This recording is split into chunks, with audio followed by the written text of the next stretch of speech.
Hungry like the wolf, and we are back. Paradise Valley Podcast, episode 5, 2021. Joined as always by my co-host Pat Jamos. What's up, dog? How we doing? How we doing? Got a big win against C-Mac. We're feeling great. Yep, and your opponent, as we alluded to with that intro song, he's on as a co-host. Trav, what's up? Feeling good, boys. The wolf is hungry, and I am coming for the cobra. We've got a brotherly matchup. We'll get into it on the show, but we got to introduce our producer in the studio, CDAP. What's going on, man? What up? Tough L this week. Tough L. Fuck Tyreek Hill, but we're on to the dim dogs. Yep, another heartbreaker on Monday night. All right, let's get into it. Big week in the Valley. Things starting to shape up. We've got a clear front runner for the clown suit. A couple of teams looking pretty legit. Let's jump into the matchups. Ross, you want to take this first one between Kirch and CDAP? Yeah, for sure. I mean, came down to Monday night. You thought Keenan would get, I think he needed 12 or so. He couldn't do it for the DAP. And you got to look at the Cameron Brate start.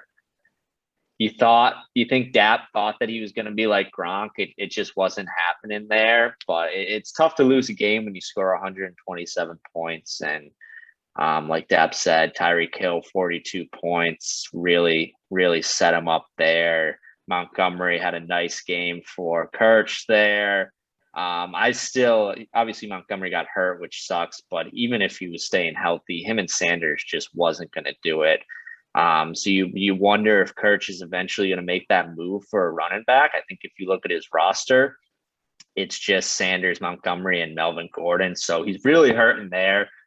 He's got some diesel wide receivers, but I still think he needs to make a couple moves there to improve the team. And then you look at the Spartans, 127 with an L. That's tough. I still think it's a good squad. He's got Henry as number one running back. Hurts is looking like a top 10 QB. Chubb's still looking like a productive 100 yards a game. So it feels like he can get hot there, but you got to think it's got to happen soon or else the Spartans are going to fall into oblivion there. Yeah, Trev, what do you think? You think the Spartans are more likely for the clown suit or more likely for the playoffs? I mean, I think the clown suit is already – that one's already locked up. But I do like the Spartans. I mean, Hunt seems to be getting a lot of those goal line carries, which has got to be frustrating for Daffy. Because he had, again, he gets them down the field. But still only 11 points. How many touchdowns does he have this year? I mean, I will say he has 2. I think he got 2 in the first week. You got 3. Yeah, I'm looking right now. So you got 2 in the first week. 1 in the second. 1 in the second. But then I feel like Hunt's got like 3 or 4. Yeah. I mean, in his defense, like week 3 did like break a streak for him of like 12 straight starts with a touchdown.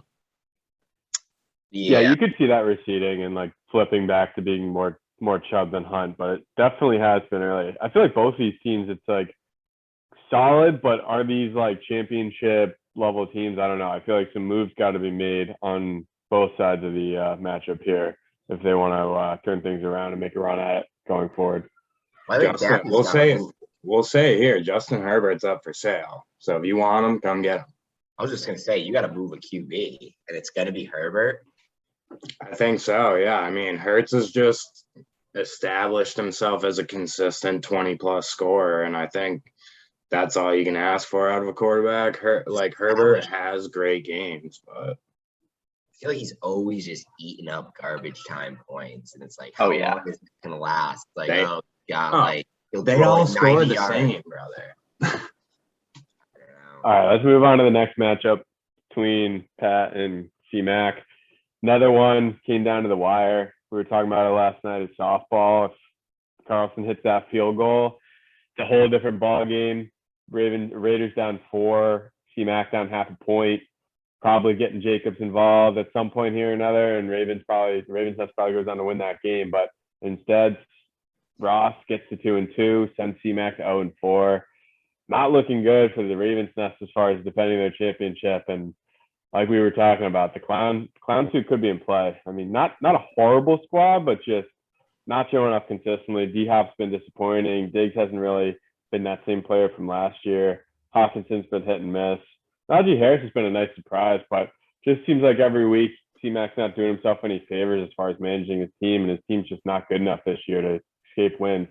I'm sure he's going to get some eventually, but let's hope now. Let's keep him winless as long as we can. And on the Cobra side, like Saquon's starting to look good. Kyler is one of the best QBs in fantasy. Joe Mixon getting hurt's tough, but that wide receiver room still a big hole there for Ross. Obviously, Woods showing up last night's a good sign, but I think that's going to continue to be a question mark until Ross makes a move here. For sure. We're getting AJ Brown back, hopefully, so that should help. But I've been blowing up the league trying to get some wide receivers on this roster. I think if you look at C-Mac, it's like what in his mind made him take Marquise Brown out? Like he had a few drops the week before, but the guy's just getting open deep, and he's a huge Ravens fan. It just feels like you say it's not that he's just losing, like he's costing himself losses. And he got bailed out by having absolutely no backup plan for Jacobs on Monday night. But I think the real fantasy manager that C-Mac is showing up this year, and not the one that had a pot of gold up his ass last year that somehow found a championship. Any words for C-Mac, Trev? I mean, it's just an ugly, ugly year. Like you said it best. You got one 0-3 team just refusing to say die, willing his team to an absolute beatdown of the so-called best team in the league, highest scorer, and Mac on Sunday morning, nowhere to be found. You wonder if he even set a lineup. And then he's got his whole team left in Pat's stores, and he goes, dagger. Talks about, he goes, I'm going to hit the board this week. It's like, what have you been doing the first 4 weeks? It's honestly embarrassing to call him a defending champ, but I think the Valley's going to take care of their past mistakes, and we're going to put him in the clown suit. Yeah, it was funny to hear that you hanging with one of his UMass buddies last night, and he's got the same rep in his other league. So I think he's overwhelmed. He's in 2 leagues. I think that maybe they were shocked that we let him win a league. They're like, he won your league, and it's a prestigious league. And I said, yeah, I know. Yeah, embarrassing. All right, let's move on to this matchup. Trev, you want to do a quick summary of it? Yeah, I figured I had this one next, so I was just taking a quick look at it, and I'm going down the board, and I'm like, it's looking pretty even. And then you get to the bottom there, and defense and special teams, I mean, 34-3. You just can't expect to win a fantasy matchup when the scoring is that swayed for those 2 categories. So that's brutal right there. I mean, that's basically the matchup. And then you had Logan Thomas, 0 points. When did he get hurt? Early, first quarter? Yeah, he was like first 10, 15 minutes. So it felt like we had the talent, and they're like, we were putting up points, but like, yeah, just 3-34. That was what I was going to hone in on too. Yeah, you got a big game out of Kamara. I mean, Taylor finally found the end zone. I mean, quarterback played well. And then you both 3 your top backs. Same with Dim. Eckler had a huge game. Gibson with a solid performance. Rodgers solid. Everyone's kind of matching up, and then you get down to that bottom half. Although he did have Mike Williams kind of throw up a dud, but I feel like Williams was due for a slower game. Yeah, I think it's the difference at 34-3. You say that, you're not going to win a fantasy matchup without your players just absolutely going off. Yeah. I didn't like, I don't know. I was kind of set on the Lions D and Craig Joseph all week, and then was just kicking myself afterwards for not looking into it a little bit more, thinking about it, kind of just getting stuck in it on Wednesday. So told myself, got to think about it. So did some research, listened to a couple podcasts this week. We got the Dallas D, and we've got Ryan Suck up, feeling good, feeling like we're going to get at least 20 from them. And I like my team. It's a talented squad. Started off hot last night. So looking to keep things going, but honestly disappointed to be 2-2. You know, with this isn't that close, but it felt like a winnable one. And then week 1, losing by 5 when I had my flex get hurt without scoring a point. So feels, definitely not a must win, but huge week this week. Being 2-3 would be pretty freaking brutal. So tough loss, but we're bouncing back. And Dimmer, he came back from the dead. I remember on week 1, Steve Brown said he wasn't even really a contender. It was an 8-man league, and now he's 3-1. So he's legit. got a solid wide receiver core, a couple of solid backs. Rodgers has really picked it up since week 1. So solid squad. He looks like a contender again. Year in, year out, Jordan shows up. So Yeah. props to him. Who's his wide receiver too? Has it always been Brandon Cooks? Didn't he have someone else? No. He had Robinson, who he just traded to Darrow. Yeah, I don't like Evans is. I think we all feel the same about Evans. He's just boom or bust as it gets, especially when Brown comes back. I guess Williams has been solid. He's got Williams in his flex. I guess he's really his wide receiver too. That's kind of what's throwing me off. Yeah, no, it's a solid squad. Definitely not the laughing stock that we thought it was on draft day. It seemed to be Mac was leading that narrative. Oh, Mac was I don't know. leading We it all hard. kind of followed too. And now, I mean, it's just he's the laughing stock of the league. But Mac was making enemies on draft day. yeah, no, I like his backs. Eckler is always I mean, I just feel like Eckler's not going to make it through a full season, though. It's like, when's that injury coming? That pull. I mean, he got hurt Monday night. That's Yeah. He's solid. I mean, I had him, but I just don't think he's a 17 game back now. I think it's not if, but when. Yeah, there was about 2 minutes I had hope when he went down, then he came right back in.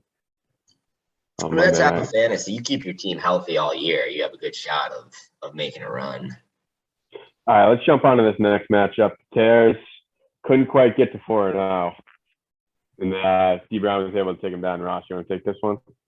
Yeah, I mean, I think this is if you look at the Tears, like if you had to rank the 3-1 teams, I think Sheehan's probably number 1, and then D or Dammer number 2, and it's just a clear last for Lane. I think he's really snuck by on a couple wins. He had that really big week, but I think this is more in line of what we're going to expect later on in the season with him. He cannot figure out the QB position. It feels like Sandman from last year. It looks like Kirk Cousins 10. I know Big Ben put up a dud for him 1 week.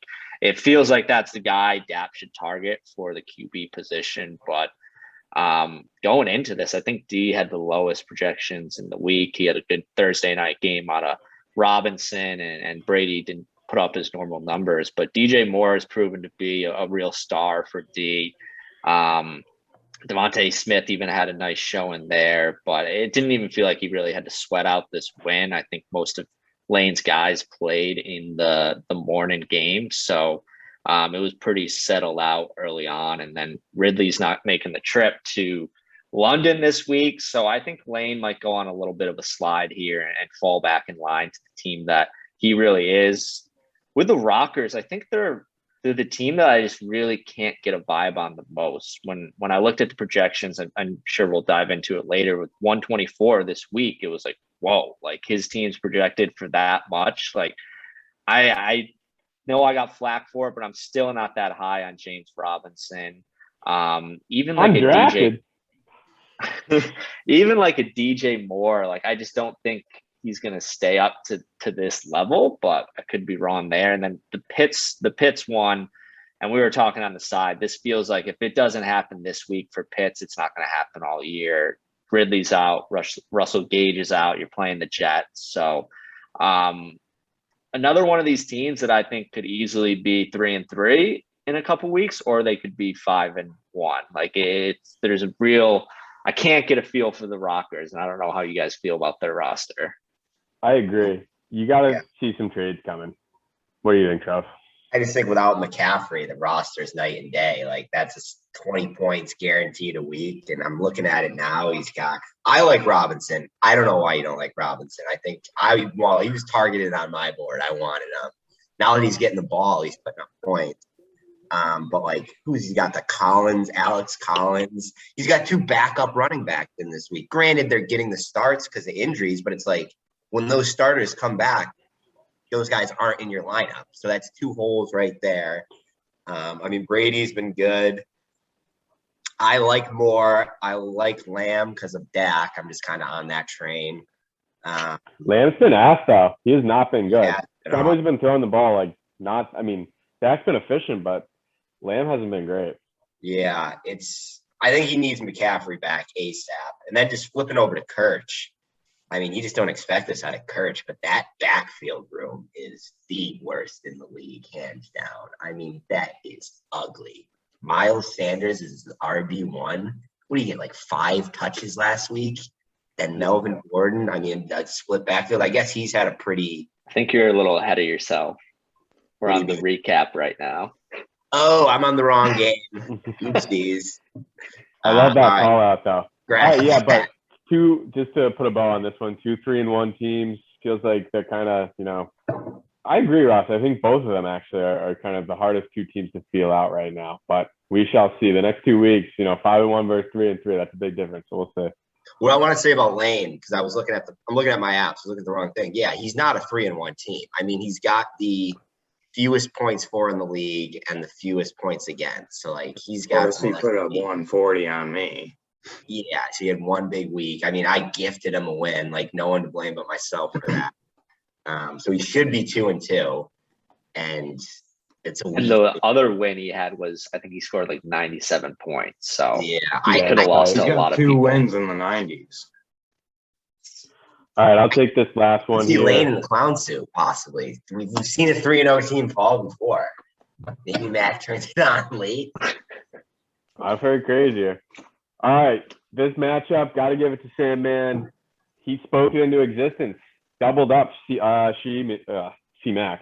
Sheehan here, and 143-70 against what was the hottest team in the league, 3-0, Silver Knights, and really just shut them up. Obviously, it's not too tough to beat 70, but if you're putting up 143, your highest score, then you're going to beat anybody. So Cowboys duo really came to play. CEH starting to look good, 200-yard games in a row.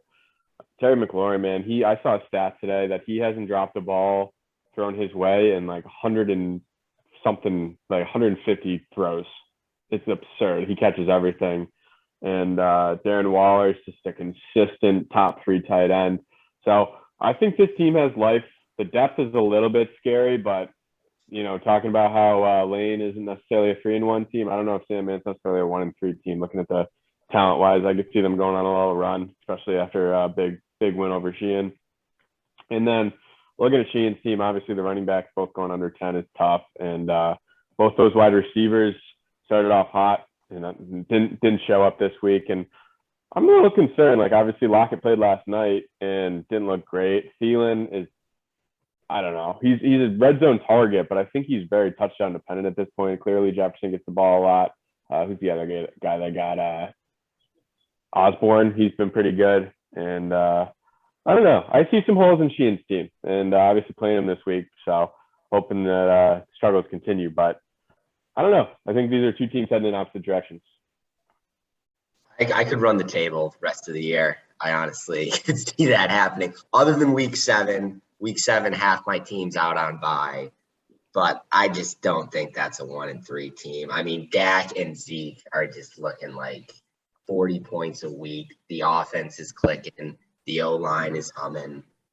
I mean, I got one hole. I think that wide receiver 2 is really, I need someone to step up.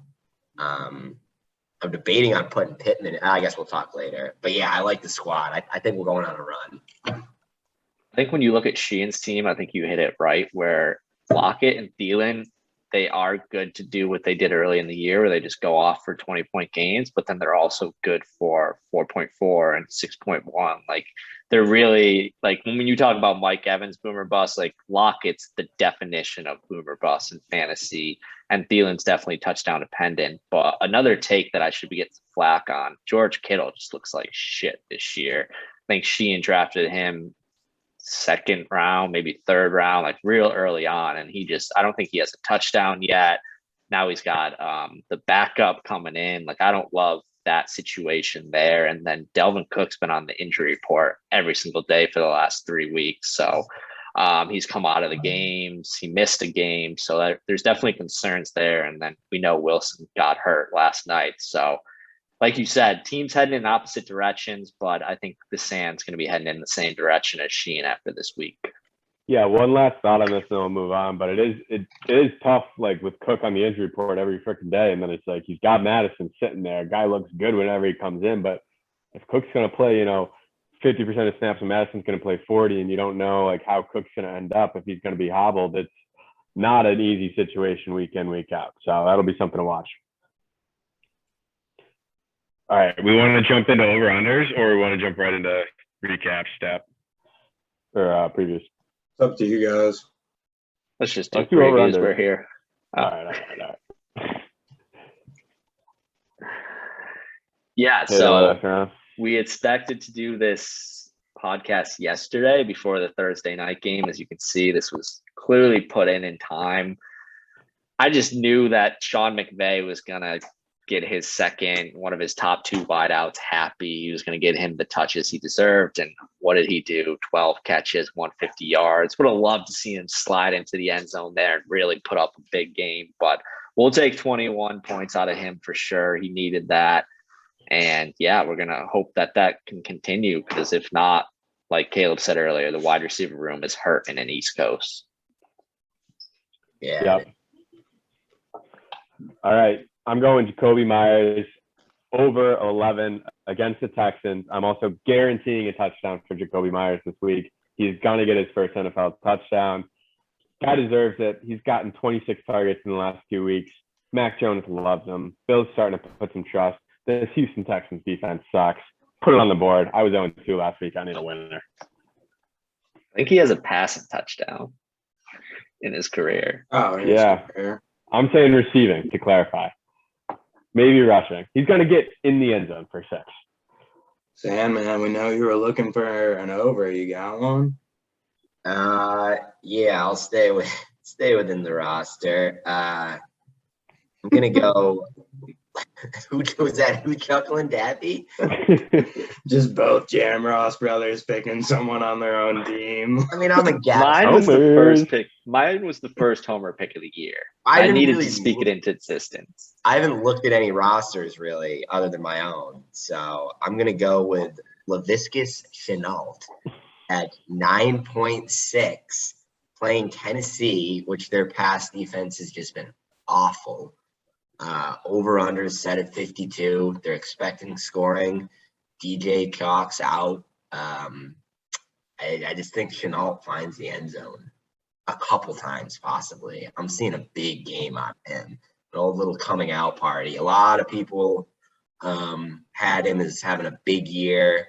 The question was he going to get enough routes down the field? And now with Chalk out, he's already taken over those routes, and I see a big day out of him. He's in my starting lineup currently. Still debating, but I like it. All right, let's do an unders. Yeah, I'm gonna ride the Pats blow out the Texans. Davis Mills looked bad in Buffalo last week. I think Bill Belichick against a rookie QB, like everyone knows the resume there.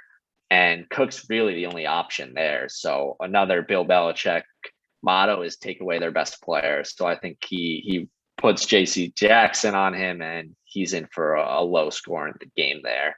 I was almost going to do CMC. Obviously, we don't think he's playing now, but when I saw his projections, it was 24.4 coming off of an injury. I think that was the highest projections in all of fantasy this week. And it just didn't make sense. Like, I get he puts up high teens, low 20s every time, but to project that, like on average, that's what he's going to score. I couldn't believe that, but we went with Cook under 13.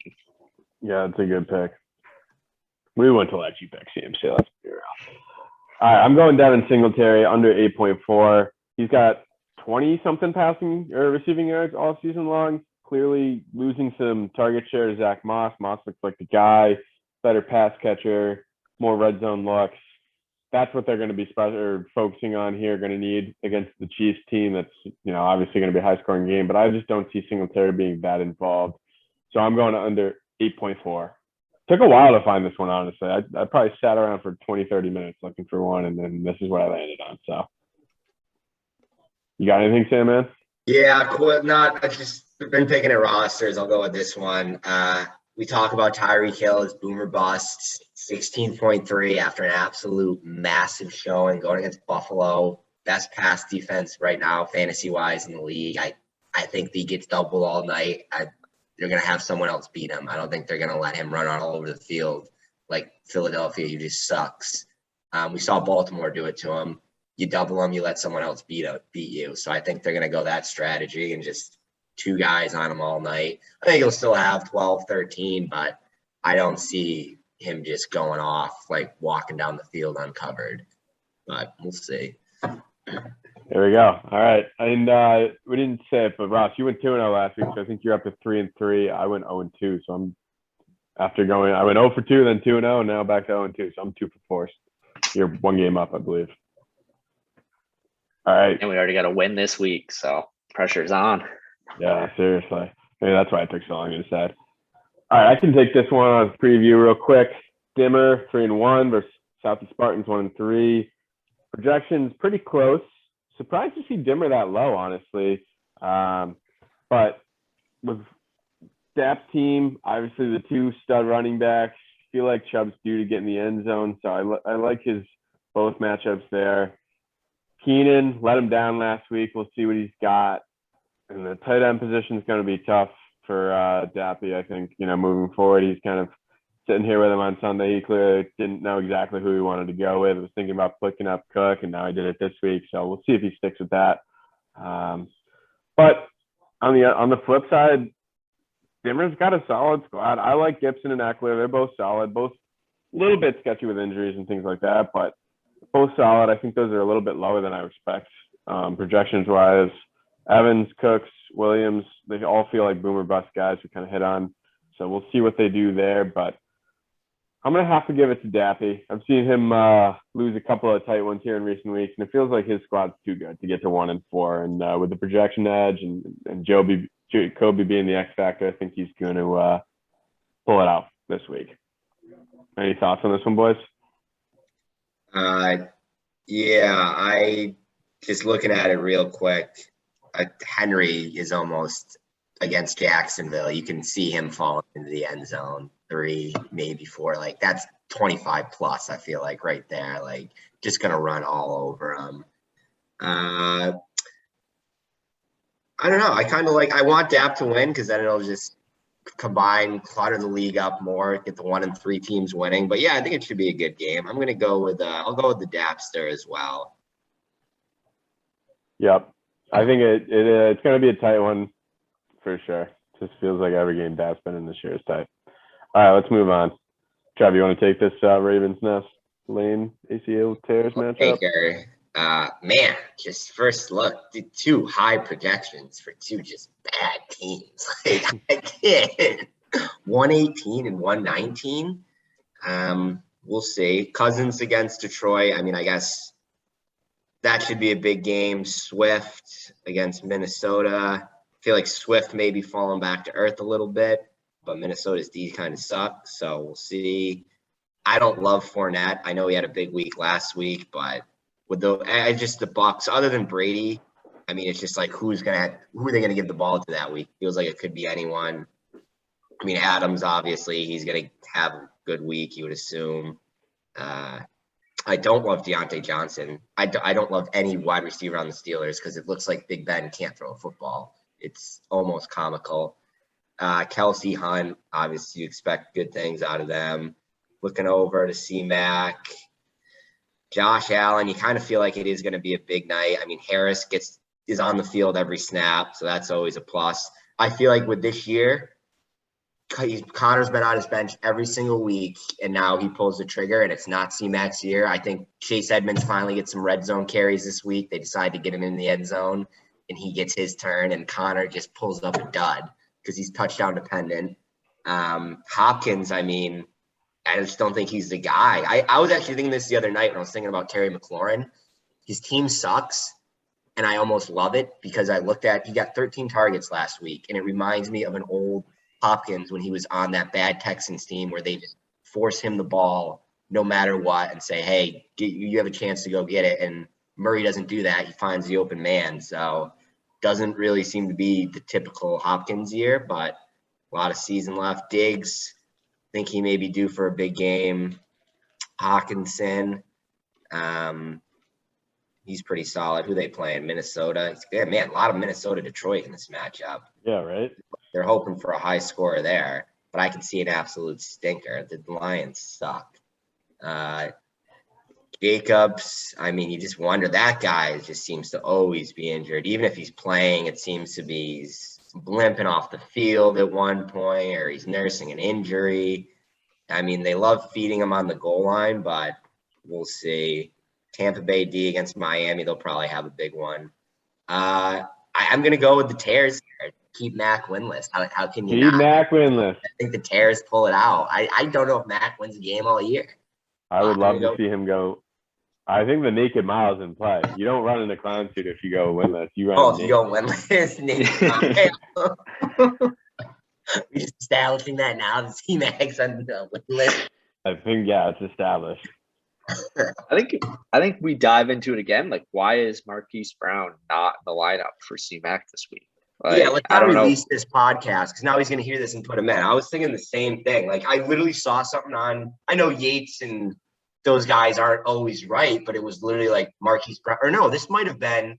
It was that Instagram account, Fantasy Football State of Mind, and they're actually pretty good. And like they're like takeaways from the week, and whatever week it was, like Marquise Brown is a must start in any league, and of course he's on C-Mac's bench. And no offense for James Conner, who's to like, don't release this till Sunday because he's a fucking idiot if he doesn't take Connor out. I guess Jacobs might be hurting. Well, you have to wonder if the podcast last week influenced him because Caleb put Brown on his under. And then like a day later, all of a sudden Javonte Williams was in. But I mean, I think I got to give the edge to C-Mac going in.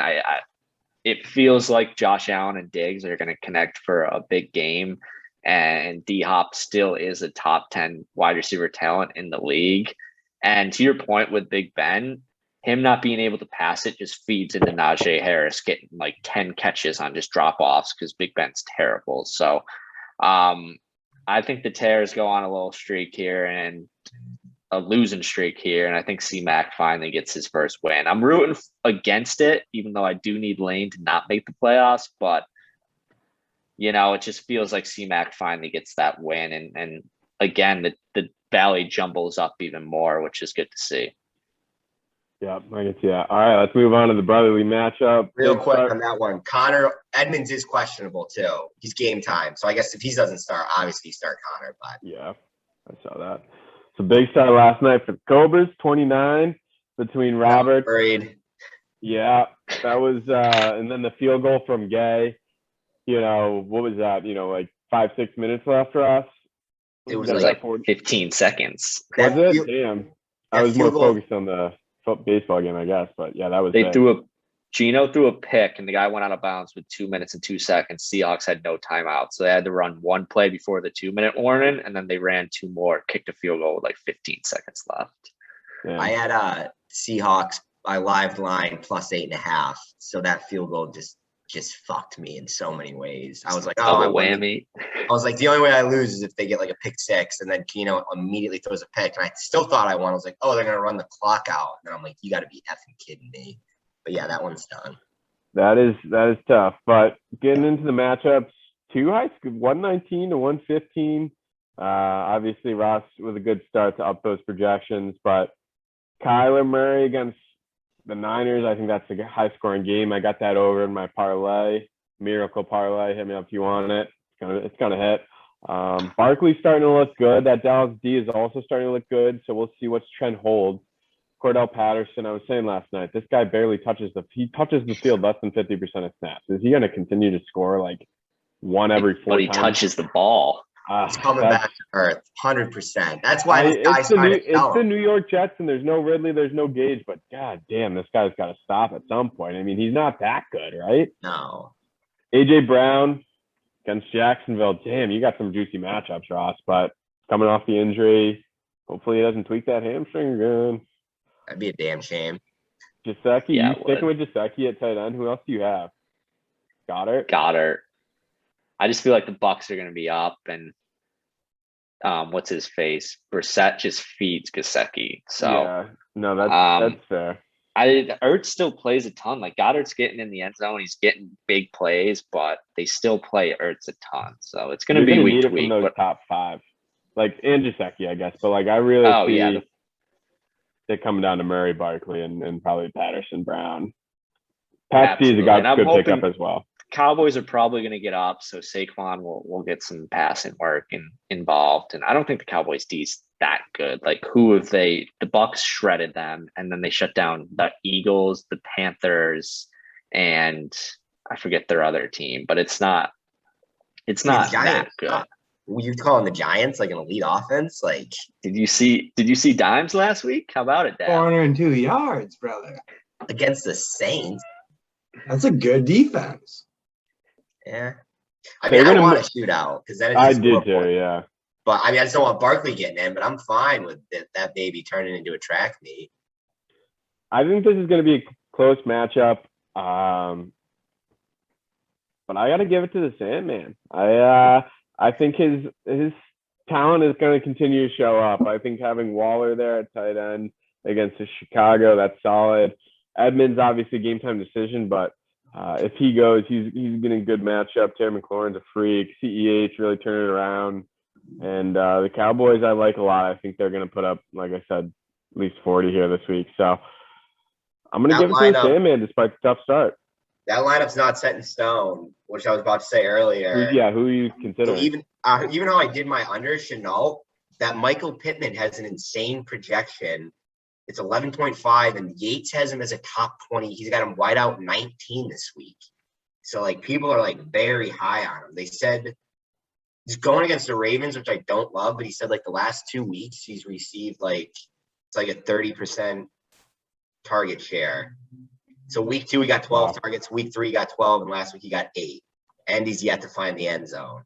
So you think he's finding it? He's their wide receiver 1, but I don't know.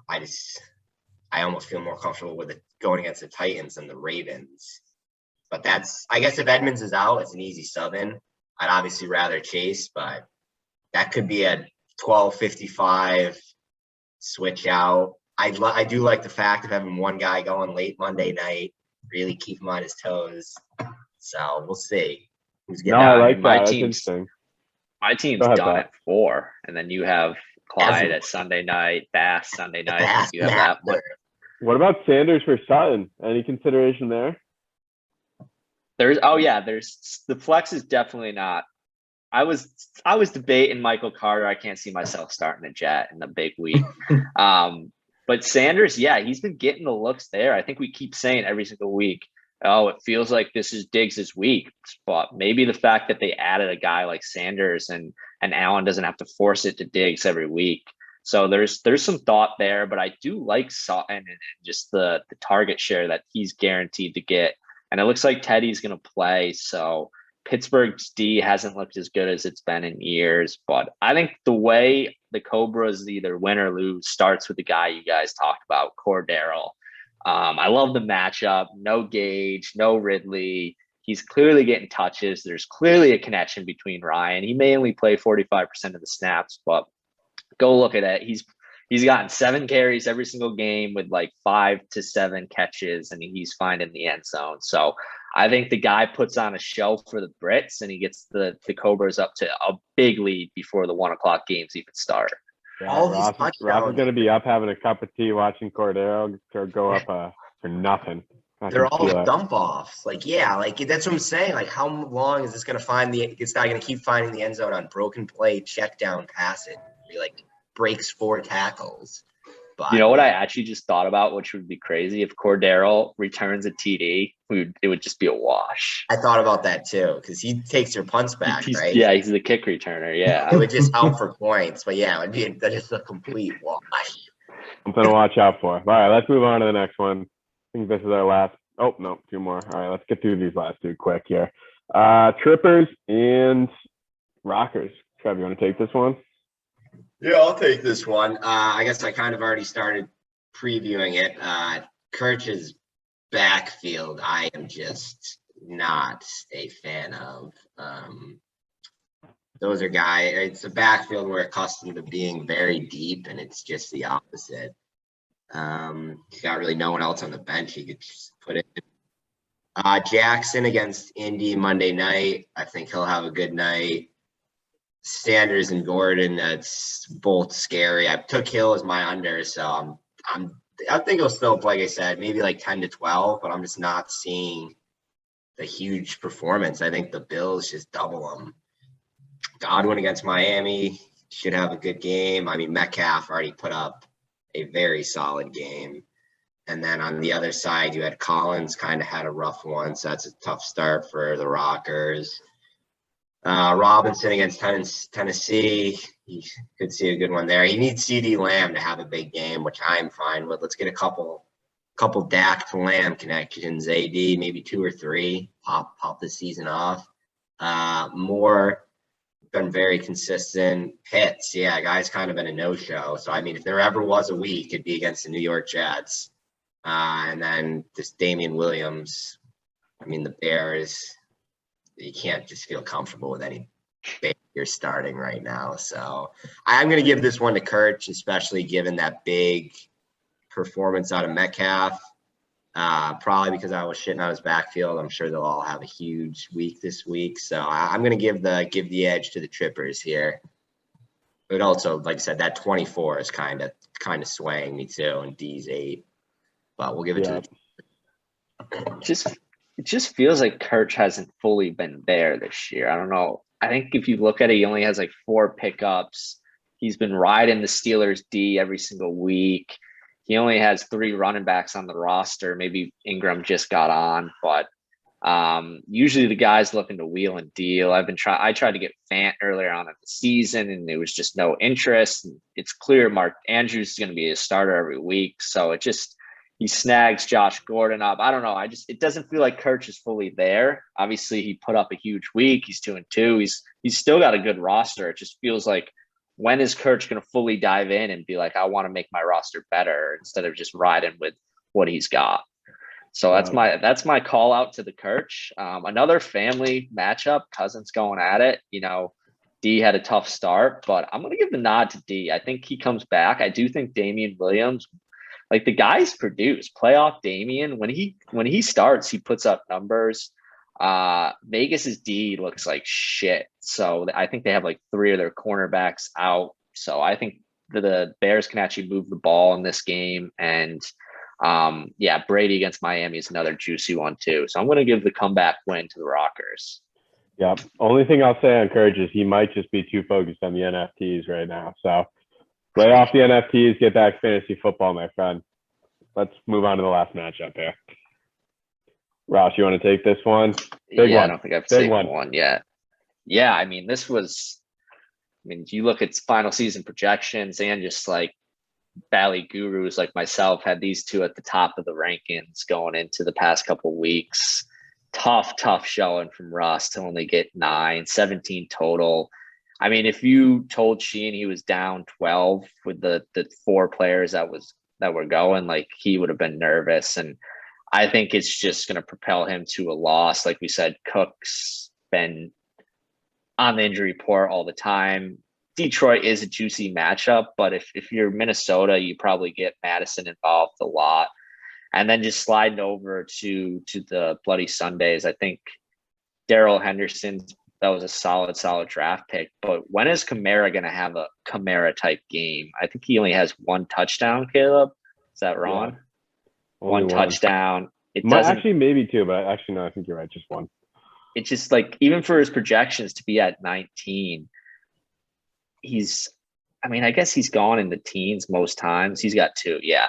But yeah, it's just tough. I don't know. I think Kamara eventually breaks through. Washington's D's looked really bad this year. Mahomes, Sunday Night Football, like, the guy's magic. I think that's a walk in 25 points. Justin Jefferson, another great pick. I think I'm really liking where the Bloody Sundays are at. Jonathan Taylor kind of been a miss so far, but you wonder if Caleb thinks about Debo, the way that guy's been performing. It's tough to leave him out of the lineup. But I'm going to give the slight edge to Caleb. I just think Sheehan's team's heading in the wrong direction. QB hurt, only got 9 out of him. And I think a guy like Jamar Chase, 12.1, it feels like he's going under that. Kittle's not finding the end zone. Debo's getting all the touches. I'm going with the Sundays. He's trying to dump Debo. He's trying to send him to me this week. He almost became a Cobra last night. I is trying to move him bad. I don't understand why he's not starting him. Well, I'm What gonna are you gonna offer say? for Waller, and then got I just that Laugh trade at. benefits you so much more because like he's not starting for you. So now you get a top tight end, and then it's just he would start for me, but it's just like now I have a gaping hole in my tight end position. Like I'm 50-50 between JT and Debo. We were talking about it. We had like Colmo and DC and Connor Washburn over, and we were talking about it for a little bit last night. And I was like, yeah, I'm 50-50, and it's tough. I mean, Taylor has been a disappointment. Looked pretty good last week, but felt like one of his best games possible, just as much as he gets used, and still only had 18 points. So it's tough, going against Baltimore on Monday night, or do I throw Debo in there and a pretty juicy over under? I think that's one of the highest of the weeks. So that'll be a big decision for me on Sunday. Garoppolo's out, right? Yeah. Once Lance came in, he was looking for Debo. Obviously, it was a little bit of an uglier offense, but he's going to go with the guy he trusts too at the same time. So we'll get in the lab between now and then. All right. Any final thoughts before we wrap it up? Big week in the Valley, boys. Big week.